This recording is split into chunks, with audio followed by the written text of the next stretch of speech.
más a este taller de discusión, y el taller se da en un foro que se llama Gerardo Denis, está al fondo, exactamente frente al Palacio Nacional y a un costado del foro que lleva como nombre Eduardo Galeano.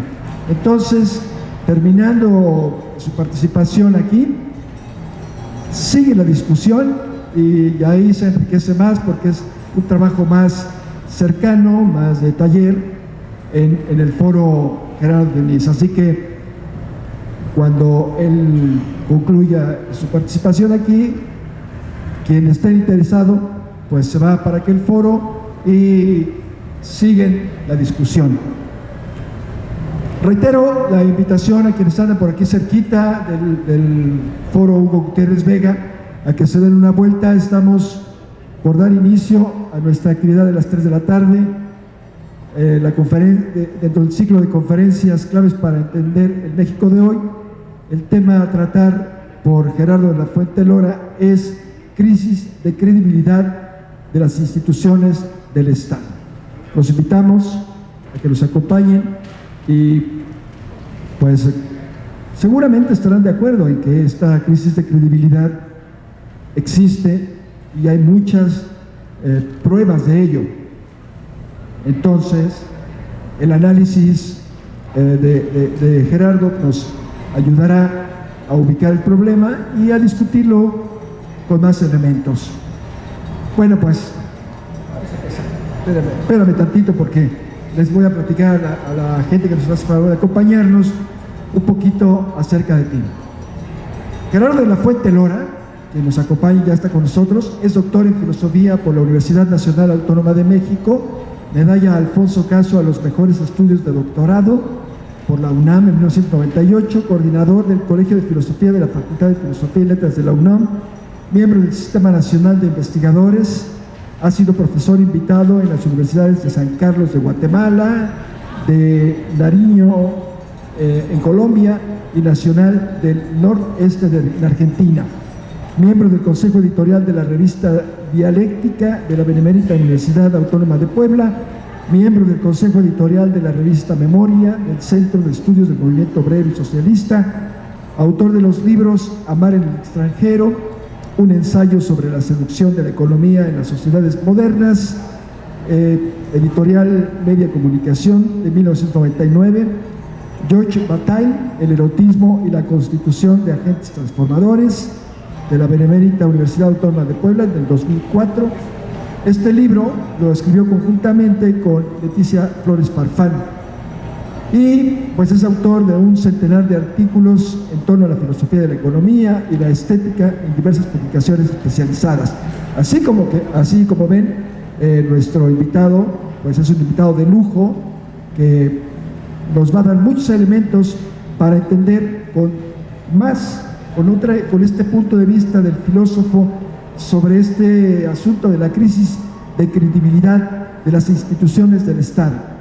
Los dejo con Gerardo de la Fuente Lora, a quien le damos la más cordial bienvenida y nos llena de orgullo que esté aquí con nosotros. Adelante, Gerardo. Gracias. Gracias, muy amables. Les agradezco su presencia aquí en un día complicado a la hora de la comida, para hablar de un tema que es complicado por una razón simple. Si el asunto es la crisis de credibilidad de las instituciones del Estado mexicano, entonces parece que ya terminamos de decirlo, porque en efecto nadie dudaría hoy que hay una crisis de credibilidad de las instituciones del Estado mexicano. Hace unos días el Latinbarómetro nos informaba que solo 17% de los mexicanos creen más o menos en la democracia. Pero no necesitábamos ese dato para saber que la credibilidad del Estado mexicano está por los suelos.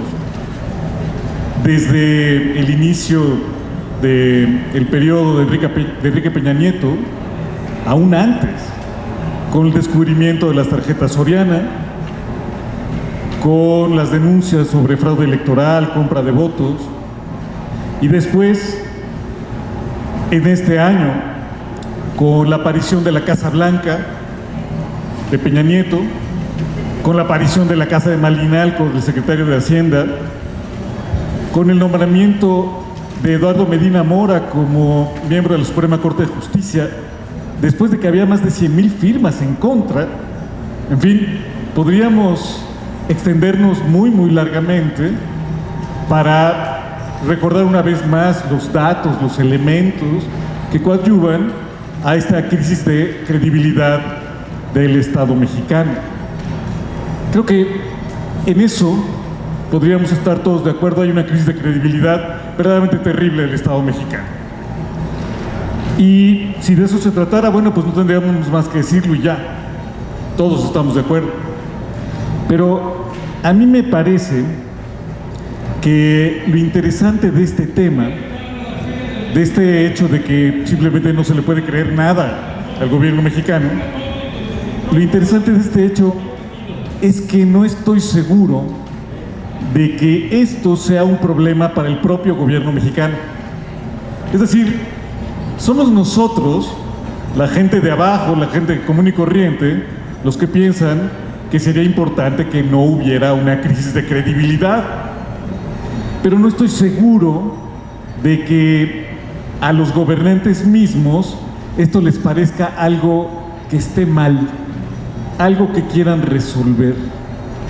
En todo caso, lo que me gustaría proponerles a ustedes que pensáramos juntos es lo siguiente. A mí me parece que en el gobierno mexicano no hay una posición clara respecto a este asunto de la credibilidad o no credibilidad. Me parece que su política de comunicación ha sido y es absolutamente contradictoria, porque oscila entre el deseo de superar esa crisis, de ser creíbles, y el deseo contrario de continuar siendo absolutamente inverosímiles, y es más, de profundizar en esa ausencia de credibilidad. Los funcionarios del gobierno mexicano oscilan en sus propósitos de comunicación y por eso su comunicación es un absoluto desastre. Ahora bien, otra vez, la cuestión es que tal vez para mí, para ustedes que estamos aquí en esta feria del libro y leemos, nos preocupa formarnos, para nosotros que la comunicación sea un desastre es un problema, pero no necesariamente para los gobernantes. Hay una radical ambigüedad en la comunicación del gobierno mexicano con la sociedad, y eso, insisto, tal vez no sea un problema, sino un propósito, cuando menos de una parte del grupo gobernante. Veamos, por ejemplo, con mucha frecuencia el gobierno mexicano es descubierto en falsedades, en equivocaciones, en desastres, y su reacción frente al gesto escéptico de la sociedad, nos dicen algo y nadie lo cree. Por ejemplo, en el ámbito de la corrupción, nos dicen que no es así, que aquí está el secretario de la Función Pública que certifica que no hubo conflicto de interés, que las casas se pagaron solas, que nunca hubo ninguna dificultad, que está exonerado.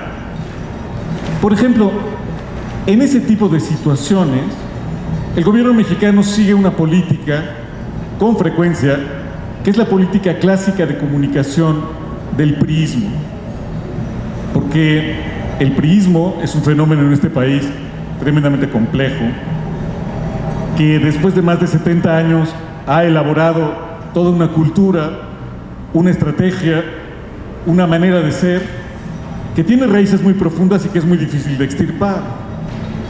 La primera característica del priismo es una que ya en su momento vio, denunció, estudió Carlos Monsiváis. Es una manera de justificarse que es muy peculiar, porque consiste en el enmierdamiento, disculpen la palabra, pero es la única correcta, el enmierdamiento de todo. Frente a cualquier denuncia que se le haga a un priista, si usted le dice, oiga, usted, señor priista, es un corrupto, un desastre, un manipulador, tiene un pasado negro, espantoso, La reacción típica del priismo será decir, sí, pero ustedes también. Esa es la primera estrategia de comunicación típicamente priista que se aplica y se aplica constantemente. Si alguien denuncia que hay corrupción, que hay contradicciones, que hay doblez, el régimen priista va a poner a todo su aparato de comunicación para tratar de demostrar que el que está denunciando padece de los mismos males de aquel a quien se ha denunciado. Esta estrategia priista es muy peculiar porque lo que la caracteriza es que el régimen jamás va a negar las acusaciones del todo. El punto es, sí, yo soy un corrupto, pero tú también. El punto es que todo es corrupto.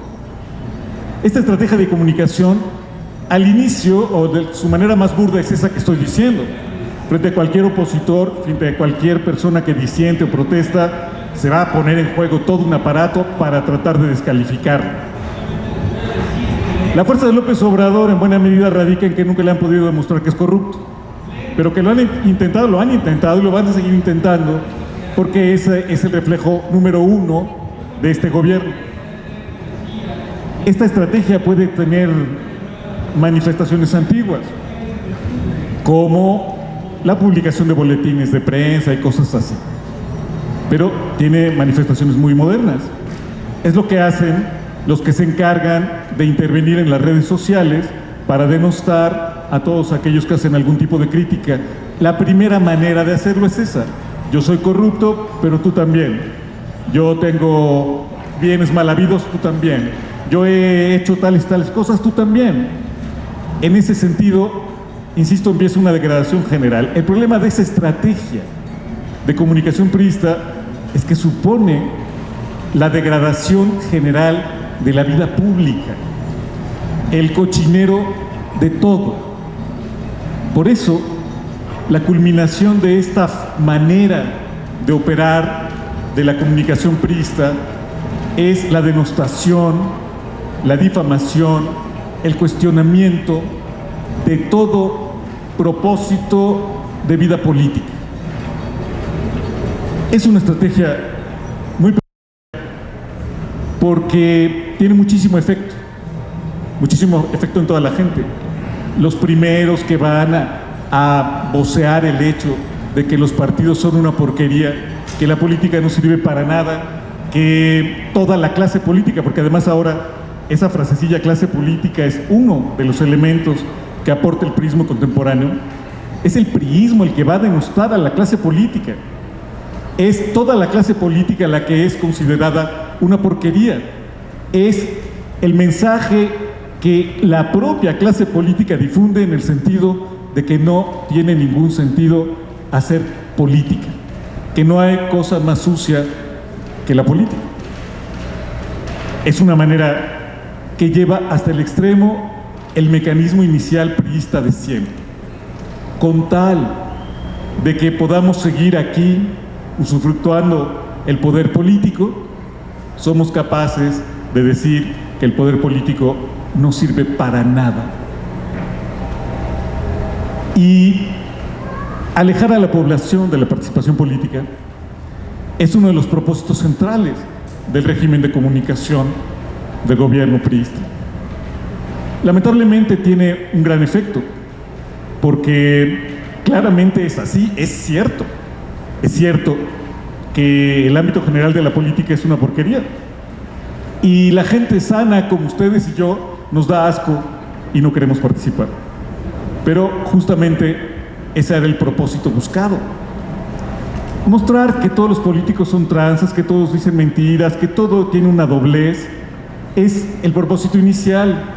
Y por eso les decía yo, ok, hay una crisis de credibilidad que se difunde como crisis de credibilidad. Es el gobierno mismo el que dice que la política no es creíble. Y nosotros hacemos una reunión para ver la crisis de credibilidad. Porque de lo que se trata precisamente es de eso. Este dispositivo es el eje central de operación de este gobierno. Y lo tiene que mantener constantemente porque de alguna manera decidió originalmente ser ilegítimo. Volvamos al asunto de las tarjetas Soriana. Las encuestas en 2012 le daban muchísimos puntos de ventaja a Enrique Peña Nieto. Incluso las encuestas que no estaban trucadas. Sin embargo, el régimen se asustó, le dio miedo y empezó a realizar una operación gigantesca de compra de votos a través de las famosas tarjetas Soriana. Pero el punto no es solo que se hayan comprado votos, que también es parte de la operación usual de la antidemocracia mexicana. El punto es que el régimen de Peña Nieto, al parecer, resolvió no solo comprar votos, sino hacer de eso algo evidente, claro y a la luz de todo mundo. El mensaje es: somos ilegítimos, ¿y qué? Compramos votos, ¿y qué? Es cierto, mentimos, ¿y qué? A mí me parece que el primer reflejo de la estrategia de comunicación del gobierno es precisamente ese. Y por eso pasamos a una situación muy peculiar, en la que se hace ostentación de la falta de credibilidad. Justamente se trata de eso. No somos creíbles, ¿y qué? Hazle como quieras. ¿Cómo podríamos interpretar sino la intervención del secretario de la Función Pública, Virgilio Andrade, exonerando a Peña Nieto por la Casa Blanca? ¿Alguien del gobierno federal podría creer que el público va a su vez a creer que ahí se hizo una investigación prístina, que se investigaron todos los datos y que se llegó de manera absolutamente pura y natural al hecho de que no había ningún conflicto de interés ahí? Esa perspectiva es absolutamente inverosímil. Simplemente nadie la puede creer, y el primero que no la puede creer es Virgilio Andrade y Peña Nieto. Pero la escenificación que se realiza para que nos quede claro que sí, que así es. Que tenemos conflicto de interés, que estamos manipulando a la opinión pública y que lo seguiremos haciendo porque nuestro mensaje es precisamente ese. Es una manera de dominación que podría llamarse dominación por el cinismo o comunicación por el cinismo. Pero a mí me parece más adecuado plantearla como una estrategia de comunicación que busca controlar a través del desconcierto.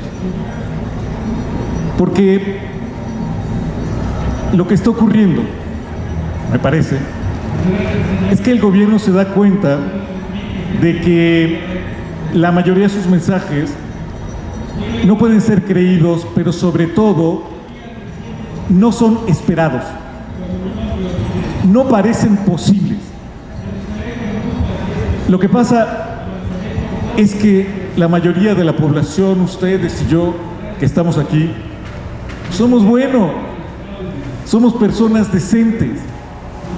Y entonces, como personas decentes, cuando vemos la operación del gobierno, nunca creemos que sea posible que se llegue a ciertos grados de abyección, de mentira. Uno dice: no, ¿cómo crees? Estos tipos no, eso no se hace. Hay cosas que son absolutamente inaceptables. No es posible que quieran que vayan a salir con eso. Y lo que es verdaderamente increíble es que salen con eso. Es que nos dejan perplejos porque hacen las cosas más inaceptables menos probables, porque, insisto, desde nuestra perspectiva moral, un montón de cosas no serían simplemente pensables en gente decente. Por eso, nunca estamos preparados para saber cómo reaccionar. ¿No les ha pasado a ustedes eso? En su vida cotidiana, uno trata con un montón de personas decentes y uno no espera nunca que el de la tiendita le meta uno la madre o que pase una agresión de pronto, y cuando pasan esas cosas no sabemos cómo reaccionar porque no estamos preparados para ello. El gobierno mexicano constantemente emite mensajes que son desconcertantes para la población. Y atención, lo que busca no es que le creamos, desde luego no es que le creamos. Justamente el desconcierto parte de que el gobierno sabe que no le vamos a creer.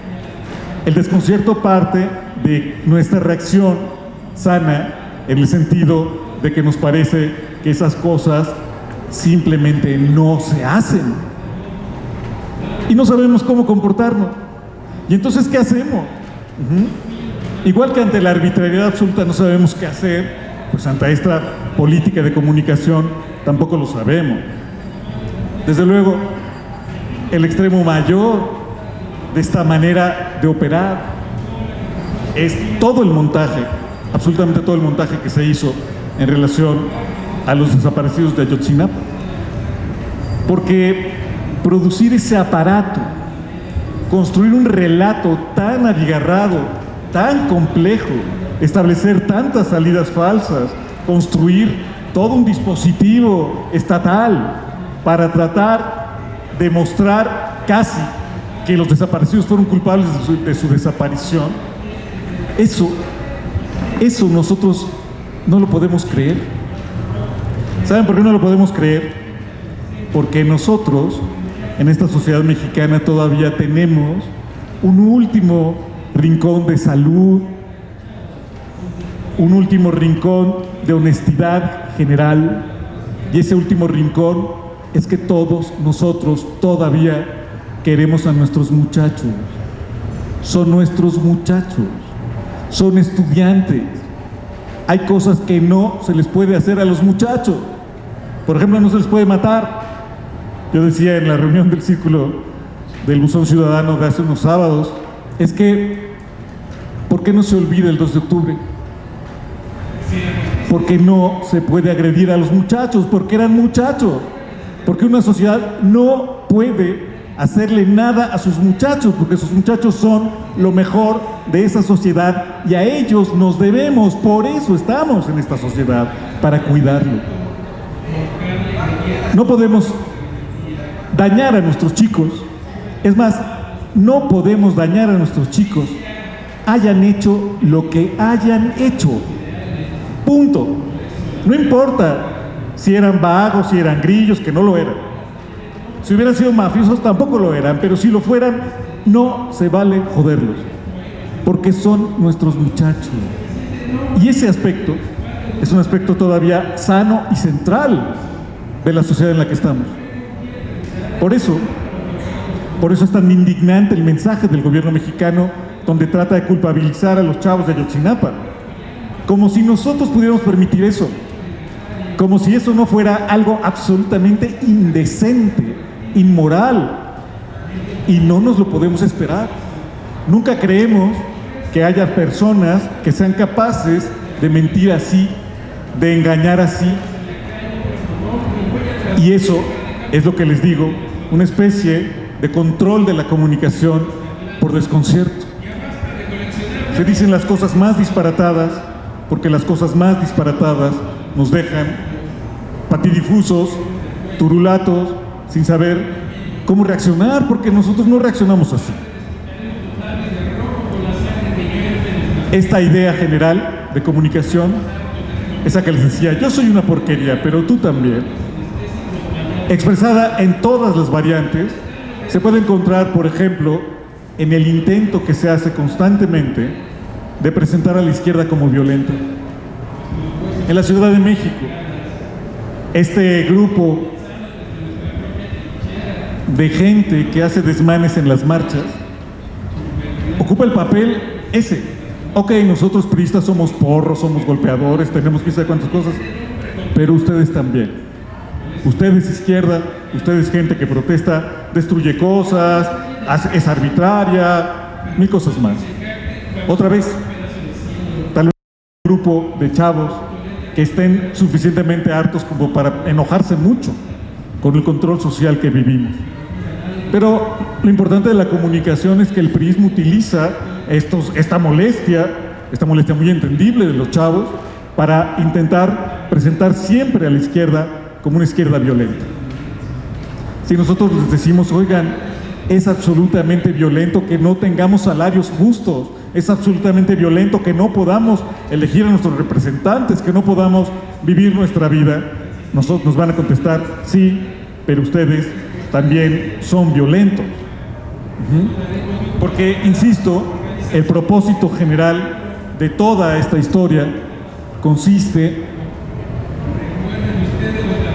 en denostarnos, en descalificarnos, pero sobre todo en lograr mostrar que la vida pública es una porquería. Esa es la primera parte de esta estrategia de comunicación. Por eso, insisto, no es claro que el gobierno quiera superar la crisis de credibilidad, porque la crisis de credibilidad le permite ejercer esta estrategia de comunicación. Lo que quieren justamente es que siga lo que nosotros llamamos crisis de credibilidad, pero que la gran mayoría de ellos no llamaría así, le llamaría simplemente una forma de comunicación social. La otra forma, les decía yo, lo que pasa con el gobierno mexicano es que tiene varios partidos, varias maneras de enfrentar sus formas de comunicación con la sociedad.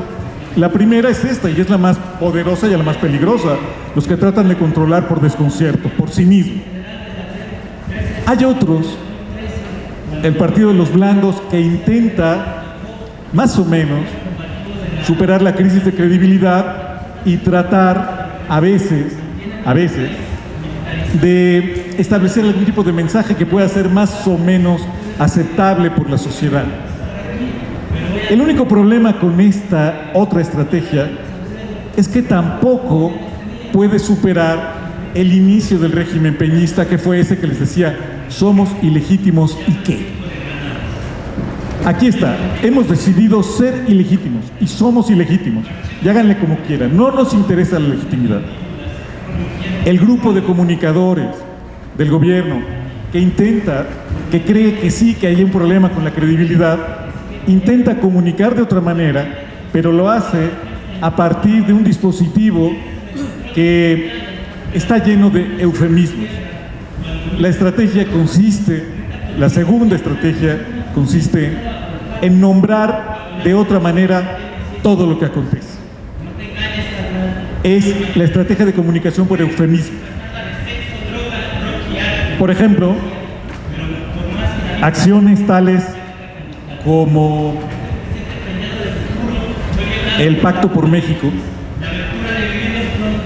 La frasecilla Pacto por México, ¿qué diablos significa? O bien, una donde es mucho más tangible el problema, esto que han dado en llamar reforma educativa. No es que el gobierno mienta en sus intenciones. En efecto, lo que llama reforma educativa es un propósito punitivo contra los maestros de México. Es un propósito de controlarlos, deshacerse de ellos, atender a todas las recomendaciones de la iniciativa privada que quiere apropiarse de la educación que hasta ahora fue pública en México. Apropiársela de muchas maneras, no solamente en el sentido de cobrar cuotas, privatizar de la manera más burda, sino usar las escuelas mexicanas para transmitir los mensajes y los valores de los empresarios. No los valores del bien público, no los valores de la solidaridad, sino los valores de lo que ellos llaman los emprendedores, los self-made man, los valores de la empresa. El gobierno mexicano, en su reforma educativa, plantea precisamente eso. Se trata de hacer evaluaciones punitivas Se trata de encontrar la manera de quitarle el control de la educación a los maestros. Es una reforma que no tiene nada de educativo, es una reforma administrativa, es una reforma laboral. El dispositivo está allí y está a la vista, pero lo que es peculiar de esta forma de comunicar del gobierno mexicano es que a este propósito le llama, sin embargo, reforma educativa. Cuando la cosa no tiene nada de educativo. Lo único que no hay en esta estrategia es nada relativo a la educación. Hay un dispositivo laboral, hay un dispositivo de disciplinamiento, pero no hay nada que tenga que ver con la enseñanza, con la pedagogía, con un nuevo modelo de conocimiento, con absolutamente nada. Es una reforma administrativo-penal, pero no educativa. Le llamará, sin embargo, reforma educativa. Y así en cada una de sus grandes iniciativas. La reforma energética es la privatización del petróleo mexicano. Y otra vez, los propósitos están ahí.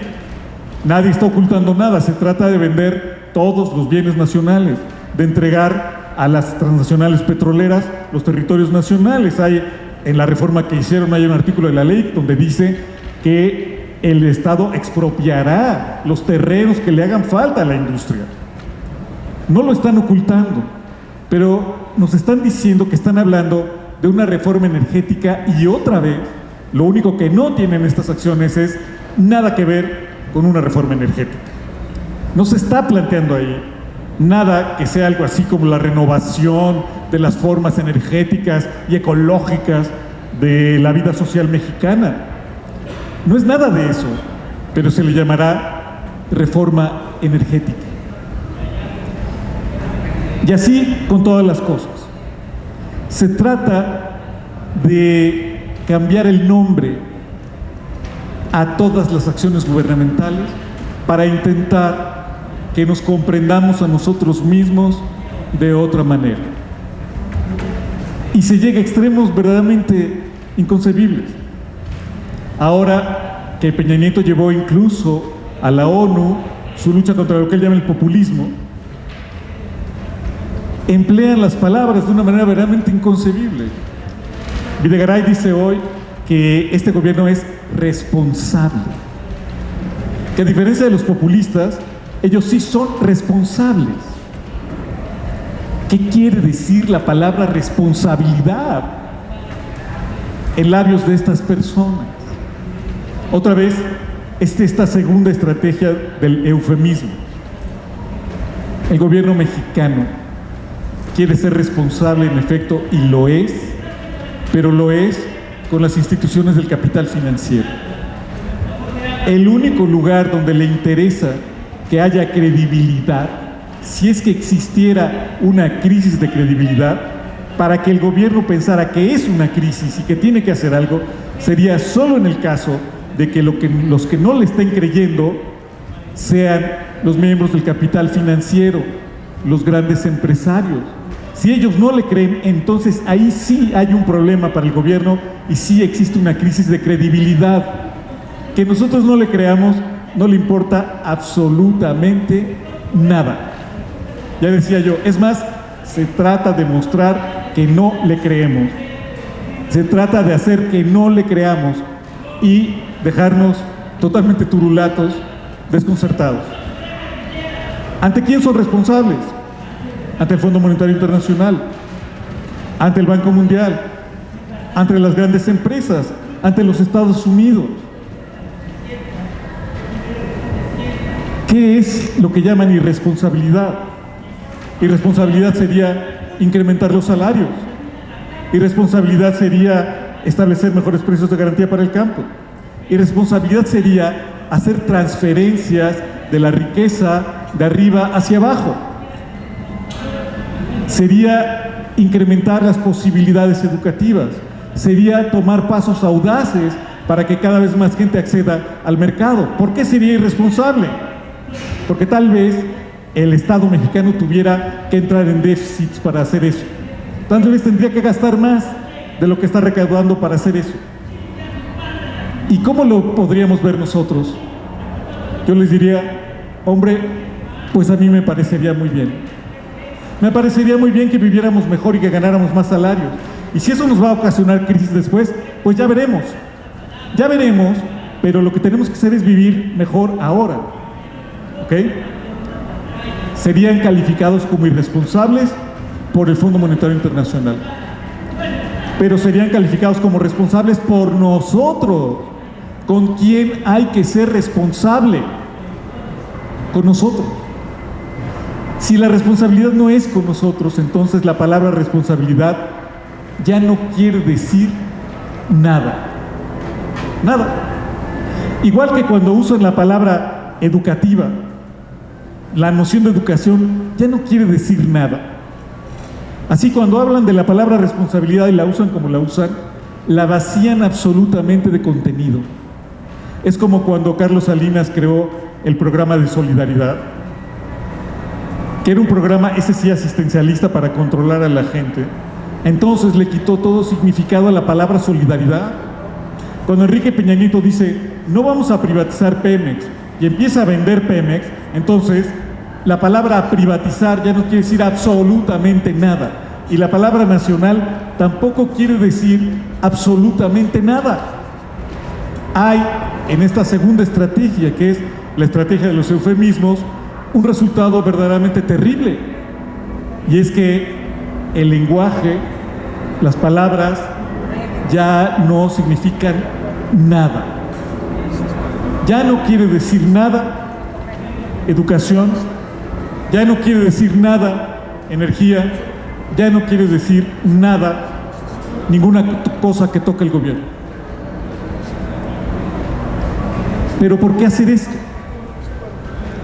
Porque, en efecto, algunos miembros del gobierno creen que deberían comunicarse con la sociedad, pero dado que han partido de que el gobierno es ilegítimo y que entonces su única posibilidad de tratar de hablar con la gente es con un vocabulario que oculta, que alude y elude las cosas de las que debería comunicarnos. No nos va a decir nada y no vamos a poder hablar con él mientras la palabra educación no signifique absolutamente nada.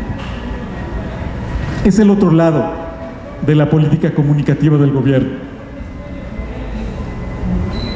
O llega a la conclusión, o difunde, o trata de convencernos por todas las vías de que la esfera de la política es una cochinada, y entonces hay que irse de ahí.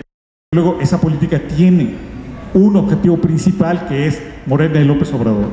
Es un objetivo para el 18 que está muy bien planteado, por eso los candidatos independientes. Primero nos van a machacar los años que siguen, que la política es una porquería, que los partidos son una porquería, y luego ellos mismos nos van a lanzar a los candidatos independientes. O hacen eso, o vacían a las palabras de significado. A mí me parece que, volviendo a nuestro comienzo, si nuestro tema es que hay una crisis de credibilidad del gobierno, entonces todos estamos de acuerdo, los que estamos aquí, en que hay tal crisis de credibilidad. Yo les decía, lo que no es seguro es que el gobierno mismo crea eso, porque el gobierno no cree que haya una crisis de credibilidad. Es más, el gobierno gobierna pervirtiendo la credibilidad de sí mismo. Si hubiera una crisis de credibilidad, sería únicamente con la iniciativa privada, pero la iniciativa privada parece compartir la idea de que estamos bien así, que es bueno mentir, que la reforma educativa va y que todo está funcionando muy bien. Somos nosotros, los de abajo, los que pensamos que sería bueno creerle a la gente y creerle al gobierno, que nos gustaría tener un gobierno creíble, pero somos nosotros, no el gobierno, porque el gobierno gobierna siendo absolutamente inverosímil. No va a resolver su crisis de comunicación, porque su crisis de comunicación es la que él mismo ha provocado y va a seguir manteniendo de aquí hasta el final del régimen de Peña Nieto. Gracias. Varias cosas. Primero es el cinismo. Bueno, ¿me escuchan?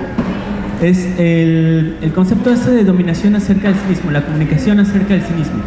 Después, el enmierdamiento de todo. Se ve el ejemplo perfecto son las áreas naturales protegidas del país. Las áreas naturales protegidas del país.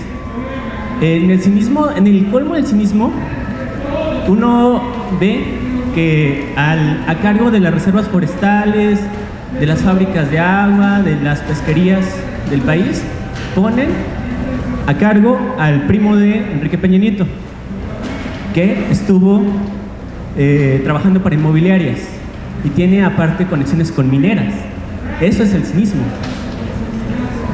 Y el cinismo total es que llega y empieza a presionar a los directores de las áreas directamente para decirles que tienen que ceder el territorio de cada área, de cada reserva forestal, para las mineras, para decirles que las áreas que están generando el agua que nosotros tomamos, los alimentos, lo que se genera lo que se aprovecha en la industria agropecuaria, se tiene que concesionar a las mineras.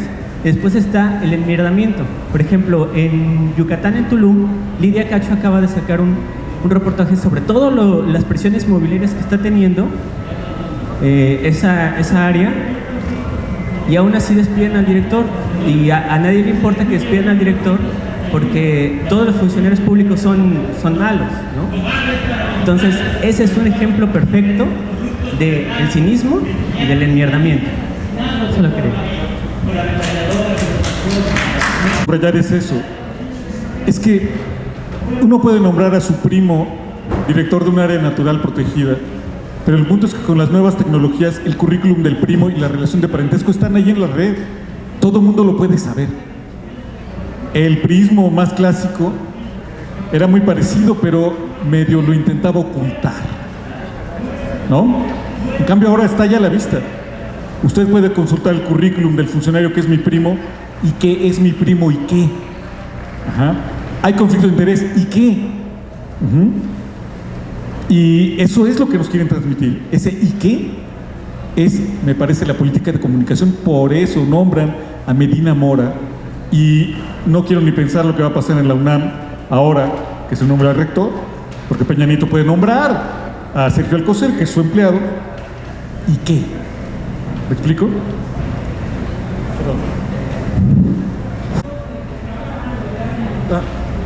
Buenas tardes. Le doy las gracias por su plática, estuvo muy interesante. Usted habló de la palabra eufemismo, que emplea mucho el gobierno. Y usted como intelectual, los catedráticos y demás, ¿por qué no empleamos palabras verdaderas contra de ellos y también empleamos eufemismos? La política es ciencia, arte, doctrina, referente al gobierno de los estados, actividad de los que rigen los asuntos públicos y cuando la gente participa por medio del voto. Entonces, Gamboa Patrón es pederasta, Mario Fabio Beltrones es narcotraficante, ahí lo traen en el proceso, Cuauhtémoc Gutiérrez prostituye mujeres, Peña Nieto tiene conflicto de intereses. Entonces, ¿por qué los llamamos políticos? Están ahí esos zampones, pero para ensuciar la política, que es otra cosa. Y yo no veo que los intelectuales hagan nada, le siguen siendo los políticos, para aquí, para acá. Y ahora el periodismo y la ignorancia de todos nosotros también tiene la culpa. Hay estaciones de radio que se dedican nada más a estar denostando a la izquierda. Para eso les pagan. Y yo no veo que nadie haga nada. Eso y la ignorancia de uno, pues nos siguen llevando al baile. ¿Usted qué opina de eso? Bueno, tiene solo en parte razón. Hay gente que está haciendo cosas. Por ejemplo, los compañeros del Buzón Ciudadano que se reúnen desde hace 7 años cada sábado para reflexionar. Algunos intelectuales también hacen cosas. Nos falta hacer mucho más. Insisto, porque con frecuencia no nos esperamos las estrategias de control que desarrolla el gobierno, que es muy creativo. Siempre hace cosas que uno dice, no, eso no es posible, pucha, ¿cómo es posible? Es impensable que hagan tales y tales cosas, y las hacen, ¿no? Y lo otro es que, en efecto, necesitamos empezar a poner los nombres nosotros de las cosas, ¿ok? Hemos permitido durante mucho tiempo que sean otros quienes nombren lo que hacemos, lo que vivimos lo que queremos. Por ejemplo, permitimos que esta cosa en la que he puesto muchos ejemplos hoy, la reforma educativa, se llama reforma educativa. ¿Por qué diablos le llamamos nosotros reforma educativa a eso? Deberíamos encontrarle un nombre correcto, construirlo y compartirlo.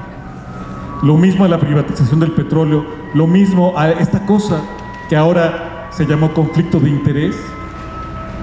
Bueno, no se llama conflicto de interés, se llama corrupción. Se llama directamente corrupción. Necesitamos encontrar las palabras porque los que tienen que nombrar la realidad somos nosotros.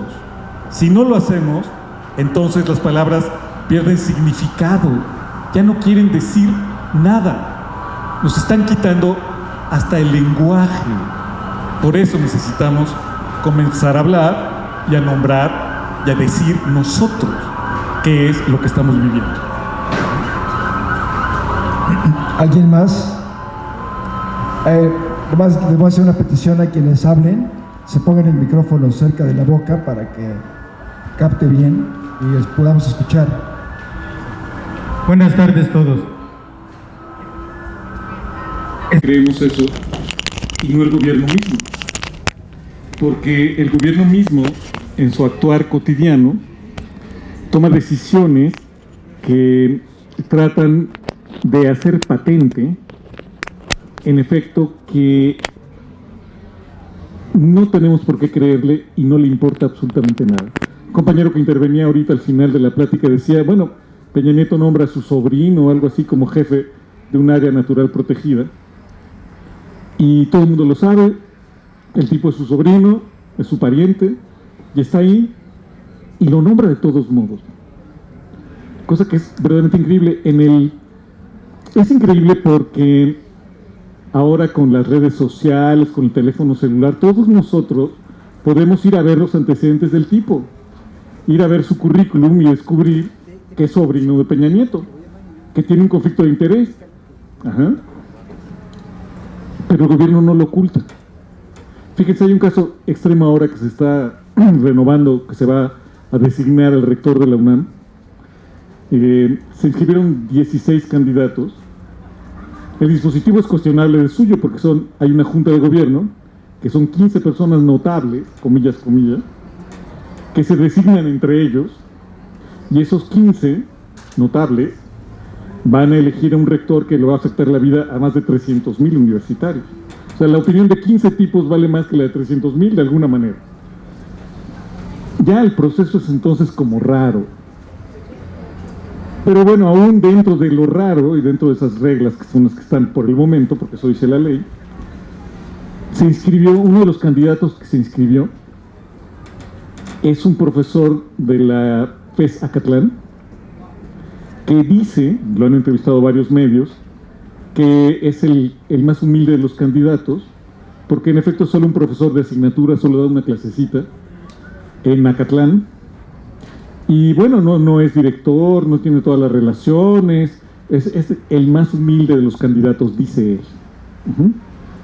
El otro día estábamos en un foro y se presentó y empezó a hablar, tomó la palabra, y un compañero que estaba en la mesa hizo lo que les digo, se puso a revisar su currículum, que es público, que está ahí, y resultó que este que dice que es el más humilde de los candidatos, trabajó con Castillo, el delegado para Michoacán, el virrey que mandó Peña Nieto, ¿se acuerdan?, a Michoacán, para controlar a las autodefensas.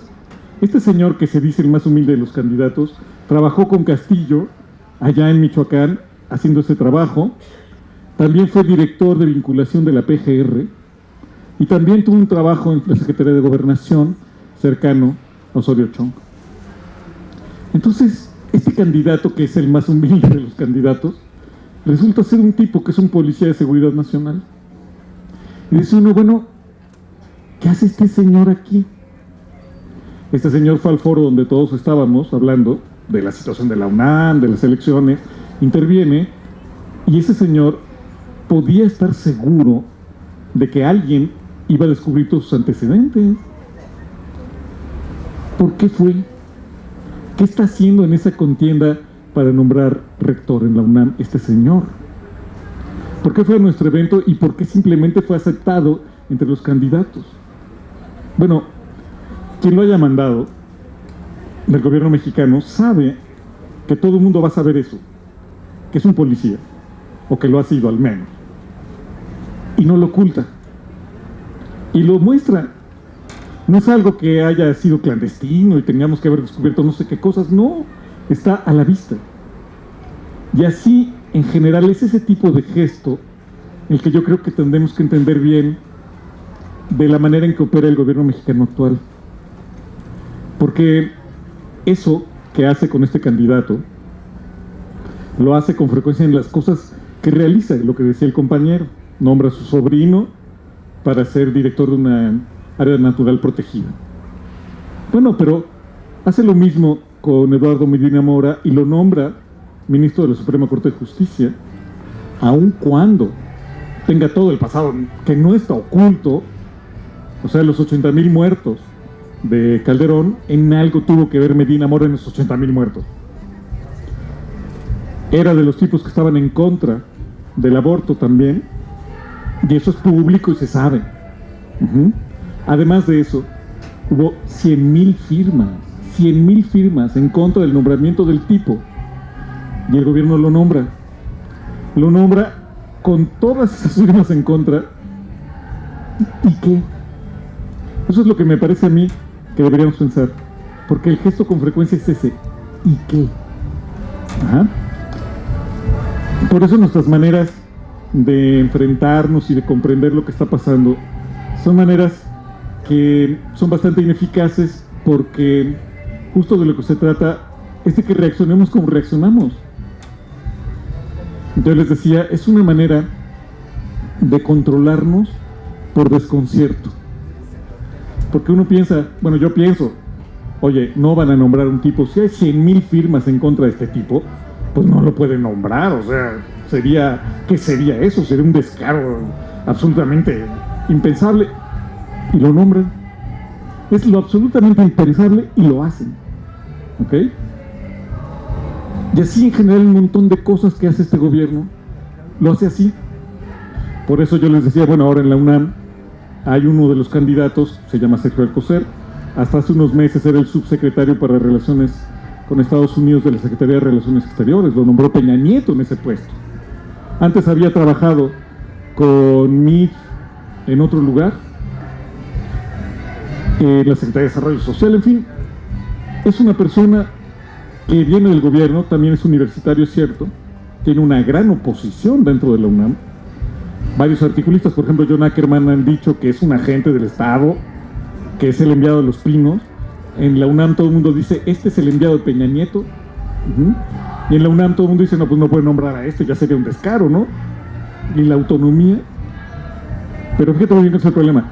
No sé si Sergio Alcocer de veras es un enviado de Peña Nieto y le va a dar en la madre la autonomía. Pero el punto es que la autonomía tendría que parecer autónoma, ¿no?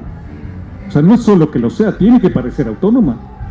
Tiene que parecer que la UNAM toma sus propias decisiones. O sea, no lo puede nombrar, no manches, sería un escándalo. Bueno, pero si sucede como sucede con Medina Mora, etcétera, pues lo van a nombrar. Lo van a nombrar porque, en parte, el propósito es ese. Sí y qué. Algo que viene como estrategia de comunicación desde el Estado de México, que es de las partes más terribles, más primitivas, más arcaicas del priismo, y también de las más modernas, paradójicamente. ¿Se acuerdan de lo de la niña Polet, la que estaba desaparecida y apareció muerta en los pies de la cama, después de una semana que todo el mundo lo buscó? Dicen, no, bueno, es que eso es... Ya. ¿Nos creen idiotas o qué? Y lo hacen. Eso, el régimen se inauguró con lo de la niña Polet y siguen operando exactamente igual. A eso yo le llamo una forma de control por desconcierto, porque hacen lo que es absolutamente impensable. Tú y yo decimos, no pueden hacer eso, ¿cómo crees? No, esas cosas no pueden ser. Y nos dejan así como gentes decentes que somos. O sea, ¿cómo reaccionas Si vas caminando en la calle y alguien te escupe en la calle, ¿no? Un absoluto desconocido, ¿qué haces? Pues, te quedas patidifuso, porque no lo esperas, porque esas cosas no se hacen. Te lo enseñó tu mamá, esas cosas no se hacen, y estos lo hacen. El problema de eso es que es una estrategia de comunicación que se va volviendo cada vez más perniciosa, porque vamos subiendo el umbral de incredulidad. Es decir, para que funcione y funcione mucho tiempo, se necesita que se hagan cosas cada vez más orates, y vamos subiéndole al nivel de la oratez y la locura. Porque si ya nos sorprendieron una vez con la niña Paulette, no nos van a sorprender otra vez, aunque podría ser, ¿no? Podría ser, porque uno dice, no, ya lo hicieron una vez, ¿cómo crees? ¿No van a hacer eso otra vez? ¡Pum! Y lo hacen. Lo de Ayotzinapa en ese sentido es un extremo de esa estrategia. O sea, ¿cómo putas crees que se van a inventar que hubo una hoguera de 40 metros que nadie vio? No, puta, ¿cómo crees? O sea, no. Y lo hacen. Lo hacen y lo hacen en un discurso oficial, y hacen montajes verdaderamente increíble.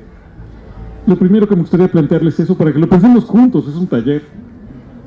Es primero si es así o no es así, porque yo tengo esa duda. Hace poco, hace unas semanas, yo les decía, hubo un índice de aceptación de Peña Nieto y del régimen democrático. Solamente el 17% de los mexicanos cree en la democracia mexicana. Y eso, ¿cómo tomamos ese dato? ¿Para quién es un problema eso? Pues no es para la jornada que lo difunde, el periódico. Tal vez lo sea para ti y para mí. Pero seguramente para el gobierno no lo es, porque si seguimos en la misma dinámica que les estoy diciendo, entonces lo que pasa es que para el gobierno mejor. Mientras menos gente crea en la democracia, va a ser mucho más sencillo cometer fraudes electorales, porque justo de eso se trata, ¿no? La política es una porquería, el sistema democrático en México no existe. Cuando vamos a las urnas y hacemos el fraude enorme, ¿qué esperabas? Es la naturalidad del asunto. Yo les decía, esta política del desconcierto tiene como primer elemento ese, que seguimos siendo más o menos decentes todos. Y entonces hay cosas que no se nos hace creíble que hagan porque somos decentes. Nos lo enseñó nuestra mamá. ¿Me explicó? En la casa. Hay cosas que no se hacen y por eso nunca esperamos que se hagan. Ponle, qué sé yo, la cantidad de cosas en este país que cumplen esa figura es realmente increíble. Uno dice, a ver, ¿cómo crees que Salinas va a matar a Colosio si era su cuate, su carnal, su hermano? ¡Pum! ¿Sí? Uno no lo haría, y como uno no lo haría, pues no se imagina que alguien lo haga. Y cada vez que pasa eso nos agarran con los dedos en la puerta, sin saber cómo reaccionar, porque ese tipo de cosas no las haríamos. Por eso, porque me invitaba Toño del Grupo del Buzón Ciudadano a hablar de la crisis de credibilidad de las instituciones, el primer punto era que tal vez, bueno, que si te lo digo a ti, nos lo decimos así, pues claro, no hay nada que decir, hay una crisis de credibilidad y ya está. ¿Quién le cree al gobierno? Nadie le cree. Ya, con eso terminamos, así es. Pero que sea una crisis es algo que tal vez nosotros pensemos, pero no el gobierno. Porque el gobierno no creo que crea que tiene una crisis de credibilidad. Porque justamente el gobierno trata de lograr esa situación de incredulidad. Justamente, porque en su caso, de manera muy paradójica, la incredulidad le otorga impunidad. Eso primero. Creo que la parte dominante del gobierno ha adoptado claramente esa política, la política del cinismo. Así es, ¿y qué? Esa parte del gobierno sigue adelante una estrategia priista, que yo les decía hace un momento, le tomo la frase a Monsiváis, El priismo es un régimen que todo lo que toca lo hace mierda. Es el régimen del enmierdamiento. Entonces, si tú le dices a un priista, oiga, usted es un corrupto, un tranza, un perverso, el priista va a decir, sí, y que tú también. La clave es, sí, pero tú también. Y entonces, la política de comunicación priista clásica, desde el origen, desde hace 70 años, consiste en eso, en enmierdarlos a todos. Fíjate muy bien, no consiste en decir, no es cierto, yo no soy mierda. Consiste en decir, sí lo soy, pero tú también. Todo es mierda. Entonces, si tú lo criticas, te dirá, bueno, sí, ok, pero tú también has corrompido. Es el análisis de siempre respecto a la corrupción. Periódicamente hay campañas contra la corrupción y alguien denuncia corrupción. Y los medios de comunicación y los opinadores automáticamente van a salir, sí, la corrupción es una cuestión cultural. Todos los mexicanos somos corruptos.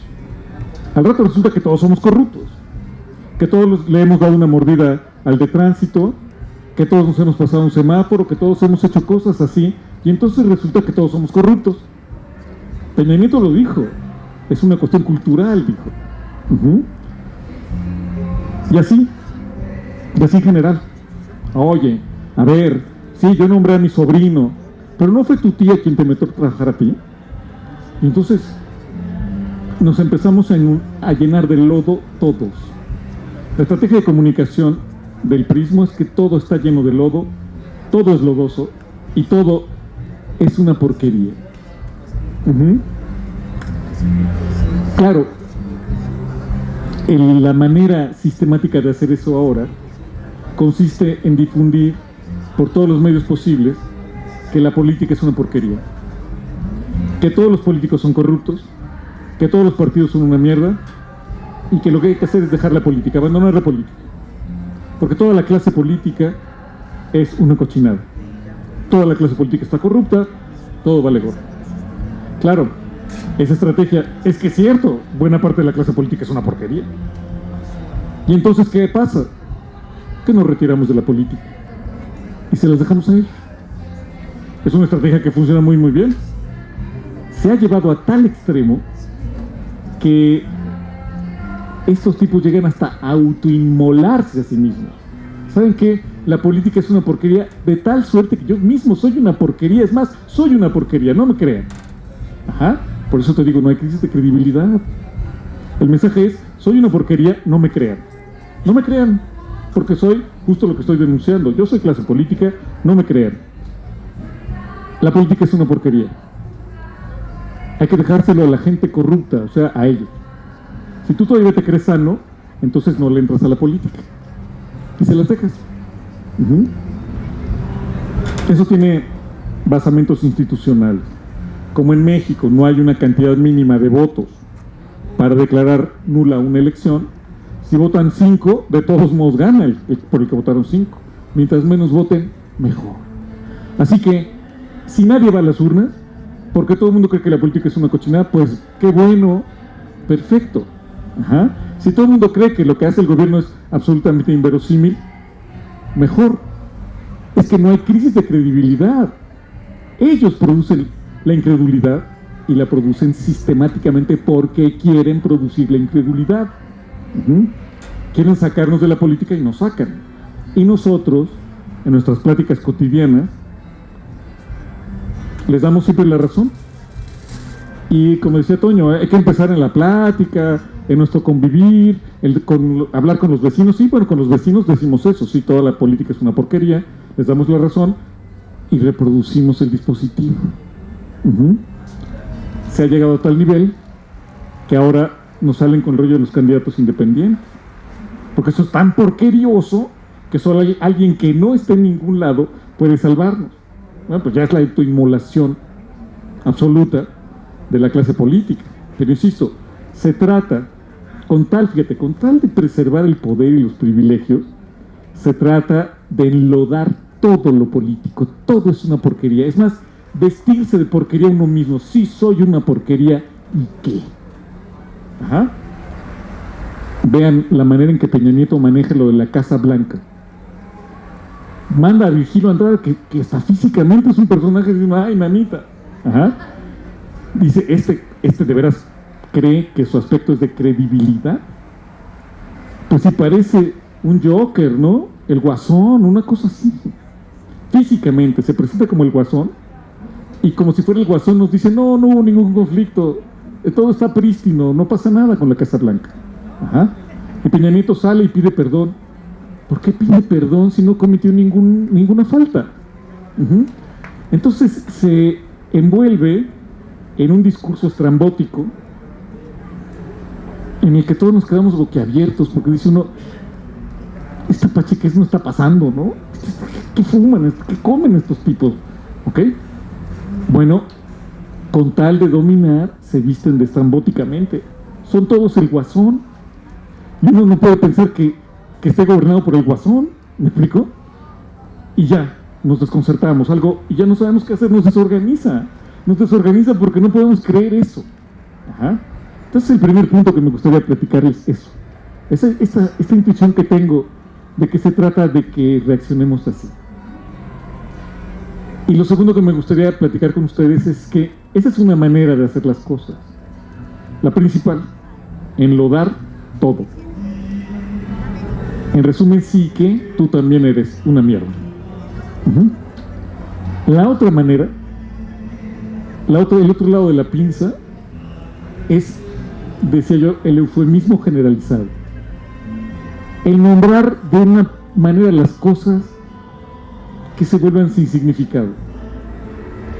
¿Qué hacer cuando Peña Nieto interviene para, en teoría, justificar y apuntalar la reforma energética y dice, no se va a privatizar una gota de petróleo? Y luego vende todo el petróleo. Diciendo, bueno, entonces la palabra privatizar, ¿qué putas quiere decir? La palabra ya no quiere decir absolutamente nada. Toma la palabra, la destroza. Y ya cuando hablamos de la palabra privatización, ya no sabemos ni qué diablos estamos diciendo. Lo mismo, todos los nombres que ponen a todas sus acciones son nombres de ese estilo. La reforma educativa, les decía yo, educativa, es una reforma administrativo-penal, es un problema laboral, es una cuestión de formas de contratación, no tiene nada que ver con la educación. Está dirigida contra los maestros de la CENTE, y estaba dirigida contra ellos desde el principio. El gobierno siempre dice, lo que quiere el gobierno es recuperar la rectoría del Estado en educación, por eso metieron al bote al Bester Gordillo. ¿Cuál es el mensaje? Los maestros se ven apropiados de la educación. Pero antes una estupidez. Meten al bote a Gordillo, pero dejan al CENTE intocado. No quieren recuperar el control de nada porque siempre lo han tenido. El CENTE es una parte del Estado. La Secretaría de Educación Pública pone a los secretarios generales del sindicato, controla toda la vida laboral de los maestros. No quieren recuperar nada del control del Estado porque nunca han perdido el control del Estado sobre la educación. Son ellos los que han creado los dispositivos de comisiones sindicales, los dispositivos de acarreo, el partido del Bester. Es el Estado el que siempre ha hecho eso. Nunca quiso recuperar nada de rectoría educativa. Lo que quiso desde un principio es darle en la madre a la CENTE y a los profesores independientes. Y para hacer eso pone toda la fuerza del Estado, todo el aparato de Estado, incluidos los militares que están llenando en este momento 8,000 elementos en Oaxaca, contra los maestros. Eso le llaman reforma educativa. Y lo que es increíble es que nosotros, cuando hablamos de eso, le llamamos así, le llamamos reforma educativa. De alguna manera logran siempre ponerle nombre a las cosas y nosotros utilizamos los nombres a las cosas que ellos ponen. Eso es la segunda estrategia. Esta cosa que se llama Pacto por México, ¿qué putas es eso? Ajá. Ya no quiere decir nada. Ahí la palabra México queda totalmente desfondada. ya no sabemos ni qué diablos es este país. Si el Pacto por México consiste en perder toda soberanía, entonces México era una entidad que antes era un país soberano. Ahora México ya no significa eso. Significa más bien algo así como una marca registrada. Ajá. Pero no un país. No algo que tenga que ver con la soberanía del pueblo, nada que ver. Pacto por México es pacto porque se venda mejor los productos de la marca México. Pero no ciudades y personas que deciden y quieren vivir en comunidad libremente y tomando decisiones sobre cuál ha de ser la justicia. Eso no tiene nada que ver. El Pacto por México es el pacto por la empresa México. Es el acuerdo de privatizar todos los aspectos de nuestra vida. Sí, pero nosotros le seguimos llamando Pacto por México. Y así en todas las decisiones clave de este gobierno. Le llaman reforma fiscal, pero la reforma fiscal no toca realmente a los capitales, no es progresiva, no es nada. Y entonces es la palabra gubernamental,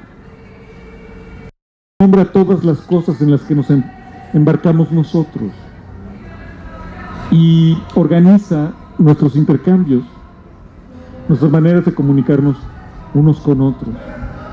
Yo creo que estas dos estrategias van juntas y son la manera en que el gobierno controla su relación con la sociedad. Estas maneras no las entendemos bien porque siempre estamos esperando que lo que quiere el gobierno es decirnos la verdad y darnos mensajes. No quiere decirnos la verdad ni darnos mensajes. Quiere controlarnos y quiere controlarnos a una costa de la absoluta inverosimilitud de lo que hace. ¿Tiene algún interés de comunicación más o menos real el gobierno? Sí, pero únicamente con los grandes capitales. ¿Por qué el gobierno puede ser despiadado con los movimientos sociales, con los migrantes, con las resistencias en general? Es despiadado y es brutal porque quiere dejar claro al gran capital que es responsable. A que nosotros no le creamos no le importa, pero le importa mucho que le crean los Estados Unidos. Por eso deporta 1.500 personas diarias, algo así, de centroamericanos. Él hace el trabajo sucio de los Estados Unidos. Ahí sí, es muy responsable. Cada vez que dice el gobierno la palabra responsable, no la está usando para nosotros. Es una palabra que no nos dirige nunca. Es responsable con los Estados Unidos, con el capital financiero, y si en algún lugar le importa ser creído, es allí. Pero allí siempre ha cumplido su palabra.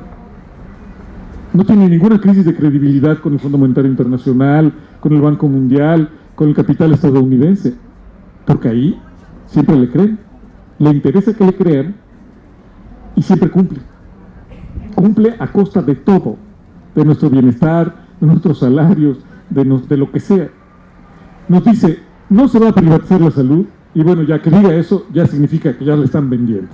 O sea, no hay manera de que piense que le creemos eso, la va a privatizar, y al mismo tiempo, al decir eso, le va al sistema de salud estadounidense y a las grandes farmacéuticas, les está garantizando que sí, que es creíble.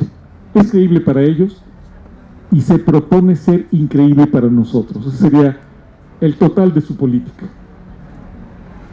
Inverosímil para nosotros. Mientras más inverosímil es para nosotros, más verosímil es para el gran capital. ¿Ok? Y en medio de todo ello, esta política de eufemismos, de usar las palabras como chanclas. Las palabras que utiliza el gobierno ya no sirven para nada, son como mocos, como chicles pisados, ya no tienen sabor, ya no sirven para nada. Esa es la idea general que me gustaría plantearles. Ahora, como esto es un taller, me parece que lo que deberíamos intentar tallerear más o menos, aunque sea un ratito, sería Y entonces, ¿ahora qué hacemos? ¿Qué hacemos? Supongamos que es cierto lo que les digo. Entonces, ¿cómo podemos defendernos de eso? ¿Qué hacemos para defendernos de estas estrategias y de estas tácticas de comunicación que siempre nos agarran despistados? No sé, a reserva de darles las palabras a ustedes, a ver si les ocurre alguna manera de defendernos de estas formas de comunicación. A mí se me ocurren dos muy básicas. Frente a la política general de enlodamiento, frente a esta reacción siempre priista de siempre, yo soy corrupto, soy una mierda, pero tú también, me parece que una defensa muy básica sería algo así como plantearnos siempre que vayamos con las mierdas una por una.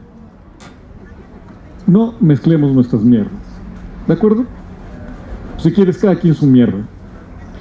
Acabo de decir que tú, priista, eres un corrupto, una cochinada, un perverso, un tranza. Si me contestas, sí, pero tú también, entonces la respuesta debe ser, momento. Vamos viendo primero tu mierda, y luego si quieres hablamos de la mía. Pero mis mierdas no justifican las tuyas. ¿De acuerdo? Que haya alguien más que sea corrupto no justifica que nadie lo sea. El argumento de que esto es una cochinada, el argumento de que el mundo sea una cochinada no justifica que nadie sea una cochinada. Nadie se puede defender diciendo que otro es corrupto. Estoy hablando de tu corrupción, no de la corrupción de nadie más. Vamos entonces por orden. Cuando desahoguemos el asunto de tu degradación, entonces, si quieres, hablamos de cualquier otra degradación, incluso de la mía. Yo no tengo ningún problema. Yo, Gerardo de la Fuente, porque no soy degradado de ninguna manera. Si quieres, hablamos de eso. Pero primero, hablamos de la tuya. Porque no se vale repartir. Si quieres, la primera estrategia que te propongo que hagamos para defendernos de la comunicación del gobierno es la clásica mexicana que dice, si no puede, no reparta. No reparta. Vayamos viendo su corrupción y luego, si quieres, hacemos una larga lista de otras corrupciones, pero jamás cedamos a la tentación de decir sí, todo es una mierda. Porque justamente eso, todo es una mierda, es el propósito de esta regla de comunicación priista. Toda la política es una porquería, todos los partidos son una mierda, toda la clase política es una mierda, por lo tanto déjenos solos, váyanse sociedad, ustedes que son sanos váyanse, y aquí entre la mierda nos arreglamos, por favor no voten, mientras menos voten, mejor, no se enmierdan ustedes, y todos seguimos aquí en el cochinero. Déjenos nuestro chiquero, es el efecto. Así que no, ¿ok? Esa es la primera que les propongo, que busquemos maneras de no permitirles ese argumento. ¿Ok? Si el priista es una porquería y los demás también lo son, tal vez, pero vayamos viendo primero la del priista. Hasta que acabemos de examinar eso, si quieren vemos otras, pero veamos esa mierda. Esa es una, que es muy básica. Y la otra, que empecemos a poner los nombres nosotros. Los nombres de lo que pasa y de lo que nos pasa. Los nombres de lo que hacen ellos. Tenemos que decirlos nosotros. Hay varios intelectuales, un intelectual cuyos libros van a estar por acá, ya que estamos en la Feria del Libro, Boaventura de Sousa Santos, dice que empezamos a perder los buenos cuando permitimos que nos quitaran las palabras, los nombres propios. Las palabras que eran las nuestras ya no las usamos, porque nos dan pena, porque nos da la timidez, porque es feo, porque ya no está de moda, porque qué horror. Ya no usamos la palabra comunismo. Yo estuve en el Partido Comunista Mexicano y ya jamás hablé de comunismo. Ya no usamos la palabra socialismo, que era la manera en que nombrábamos nosotros ciertas cosas por las que luchábamos. Ya no usamos la palabra revolución, porque no vaya a ser, es mal visto. Nos quitaron las palabras. Ya no hablamos de igualdad, por ejemplo, que es algo muy peculiar. Antes luchábamos por la igualdad, ahora luchamos porque haya menos desigualdad.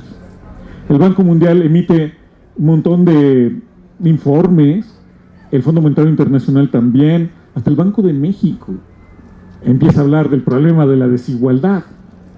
Y ya nos quitaron la palabra, porque la palabra no era desigualdad, era igualdad. Luchábamos por la igualdad. Y ahora ya no luchamos por la igualdad, luchamos por menos desigualdad y nos quitaron otra palabra. Boaventura de Sousa Santos dice eso. Nos dan en la torre porque ya solo ponemos adjetivos. Antes luchábamos por el socialismo, ahora luchamos por la democracia social. Ahora luchamos por la transición a la democracia, pero ya no luchamos por algo que nosotros nombremos. Esa es la segunda estrategia que les propongo, que pongamos los nombres nosotros de todo lo que nos está ocurriendo. No lo hacemos porque nos da pena. Por ejemplo, cosas terribles, hablar de lucha de clases. No, ¿cómo crees, cabrón? No, shit. Somos como violentos, cuadrados, anticuados. Sí, bueno, pero dime, ¿no es lucha de clases lo que hace el Estado mexicano? ¿No es contra los trabajadores? ¿No es alguien que hace lucha de clases el que puede correr a 50,000 electricistas un viernes en la tarde porque tenía calor, yo creo? 100 años de existencia del Sindicato Mexicano de Electricistas, y un viernes, ¡pum!, lo desmadras porque se te antoja, así, porque estabas de caprichito. ¿No es eso lucha de clases, hermano? Y si ya no hay país, si no hay México porque ya lo vendiste, entonces no lo que queda es la lucha de clases. Es feo nombrar las cosas, pero estaría muy bien que las empezáramos a nombrar. Otra vez, ¿por qué nosotros le cedemos todo el terreno al gobierno y en nuestros medios de comunicación, en nuestras charlas con el vecino, pero también en nuestros periodiquitos, en nuestras redes sociales, en nuestras conferencias, seguimos hablando de reforma educativa? ¿Por qué no le llamamos asalto contra los maestros o nos inventamos una palabra para decir eso? Reforma energética, ¿te cae? No tiene nada de reforma energética, ninguna de las dos palabras significa algo ahí. No están reformando nada, desde luego no están haciendo una reforma, están haciendo una venta de garage, y energética no tiene ningún sentido. Están vendiendo penas, están regalando el país. ¿Por qué no le llamamos regalo del país en lugar de reforma energética? Y así en cada uno de los casos. La elección del rector, no hay ninguna elección del rector, hay una designación del rector. Entrenarnos constantemente para nombrar de otra manera lo que estamos viviendo, porque como no lo nombramos, no lo entendemos bien. Se nos mete la comprensión que ellos tienen de las cosas con los nombres que ellos le ponen a las cosas. Esas son las dos ideas muy simples que les propongo, porque yo mismo tampoco sé cómo defendernos de estas políticas de comunicación. ¿Qué haces con un tipo que te domina y le vale, ¿no?, que te insulta, te ofende, te agrede, y ya? ¿Sí me explicó? Nosotros cuando le damos un sopapo a nuestros hijos, hasta le explicamos, ¿no? Pero estos tipos no. Sí, porque sí, sí, que realmente no sé bien cómo defenderse de algo así, porque el descaro, el cinismo, es algo que no está en nuestra educación. Por eso somos gente decente, tú y yo, porque no hacemos esas cosas. ¿Cómo se defiende uno de alguien que hace esas cosas? Y a veces llegan hasta el extremo de que hay que disculparse. Por ejemplo, hacen un fraude electoral, ponen todas las tarjetas Soriana, y están todas las tarjetas Soriana, y luego se ofenden porque lo denunciamos, porque hacemos un paro, porque hacemos una huelga, porque no queremos que nos impongan. ¿Qué dicen la gente del INE? Que hay que ser más civilizados y aceptar las reglas del juego democrático, que nos disculpemos. Y acabamos disculpándonos nosotros. Tenemos que decir, no lo volvemos a hacer, porque a veces gritoneamos, porque blasfemamos, porque mentamos madres. No hay que mentar madres. Es un insulto. No hay por qué gritar, no hay por qué desgañitarse, no hay por qué tomar la tribuna de la Cámara de Diputados, no hay por qué hacer aspavientos. Todos somos muy civilizados. ¿Sí? ¿Y qué? Es verdaderamente tremendo. Y no encuentro yo maneras de una defensa eficaz frente a estas maneras de hablar. No sé cómo lo vean ustedes. No sé qué opinen de lo que les estoy proponiendo. ¿Cómo nombramos lo que queremos, lo que hacemos? No sé. ¿Alguna idea?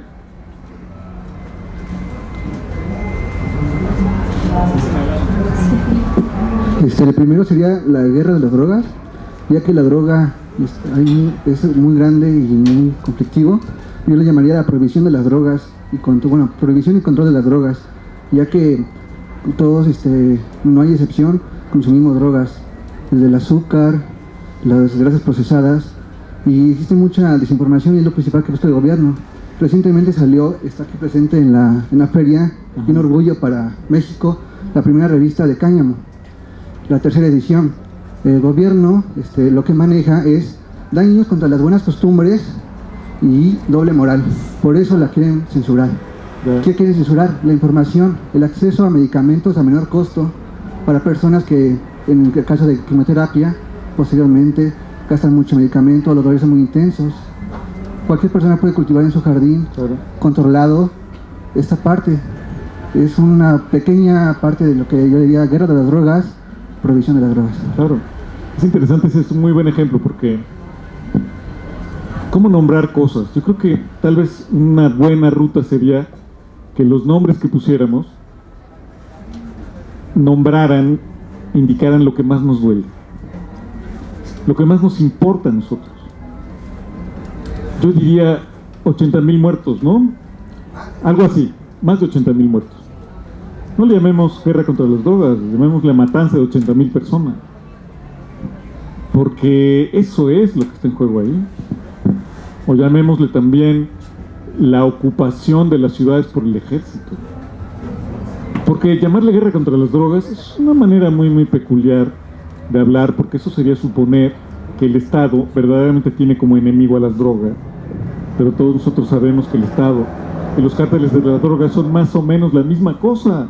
Y que siempre lo han sido, que no es que haya estado por acá y cárteles de las drogas por allá, sino que son una entidad que juega de consumo, que son más o menos los mismos. ¿Quién pone el agua en la sierra de Sinaloa? Los narcos. ¿Quién debería poner? El Estado. Es el Estado el que le concesiona a los narcos sus propias funciones. Están uña y mugre. No hay ninguna guerra contra las drogas aquí. Es una guerra contra la sociedad. ¿Y por qué lanzaron esa guerra? Porque perdieron las elecciones. Porque hacía falta tener a los tanques en la calle, porque tenían mucho miedo. No es que tal vez hubo un fraude en 2006, hubo un fraude en 2006.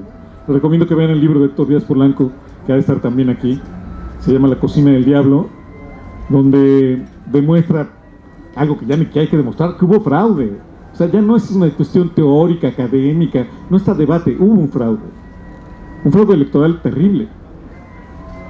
Y frente a ese fraude, Calderón decidió que tenía que tener el ejército en las calles porque no sabía qué podía pasar. Y se pasó 6 años el ejército en las calles con el pretexto de la guerra para las drogas. Ajá. Y no debemos nombrarlo así, en parte también por lo que tú decías. Porque, a ver, momento, ¿todas las drogas son malas? Ni siquiera hemos discutido eso. Los gringos ya han aprobado el uso incluso recreativo, no solo medicinal, recreativo, es decir, por gusto, de la marihuana en 3 estados, me parece. Y en los próximos 5 o 6 años lo van a aprobar en todos los estados. ¿Qué va a pasar con eso? Que nosotros ponemos la marihuana en los muertos y ellos se quedan con las ganancias. Lo que deberíamos hacer es legalizarla y establecer un sistema industrial de producción de marihuana para quedarnos nosotros con las ganancias. Nosotros, todo México. Sí, deberían legalizarse las drogas. Porque este país nuestro, mexicano, ha vivido con las drogas desde el año de la canica. especialmente la marihuana. La cucaracha no tenía marihuana que fumar. La canción esta es de principios del siglo XX, finales del siglo XIX. Y la gente no era pacheca. Y la gente no se mataba. Y la gente no se anda arrastrando como teporocha por todos lados. Los que se meten todo por la nariz, por las venas y por lo que sea son los gringos. Ajá. Son ellos los que tienen un verdadero problema. Nosotros no tenemos ese problema. Y no tenemos por qué tenerlo. ¿Ok? No es nuestro problema. Y no debemos concederles que sea un problema eso. Por lo tanto, deberíamos llamarlo de otra manera. Y tienes toda la razón. ¿Guerra contra las drogas? Claro que no. Lo difícil de todo esto es encontrar una frase en la que todos nos pongamos de acuerdo y que exprese lo que queremos decir. Por eso con frecuencia acabamos usando las frases de ellos. Porque nunca encontramos un nombre que en una palabra sea capaz de reunir todos los significados que nosotros le damos. Porque ¿cómo expresamos todo lo que acabo de decir? Todo lo que tú has dicho sobre esta cosa de la guerra contra las drogas, ¿no? Pues es difícil.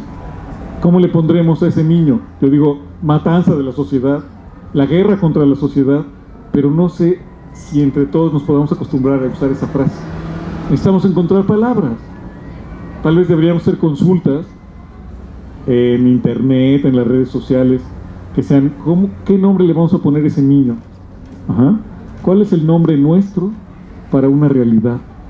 Y nos cuesta mucho trabajo, mucho trabajo encontrar palabras justas, porque es tan complicado lo que nos hacen, que nunca tenemos el nombre exacto para cada una de las cosas que nos pasan. No sé, los demás.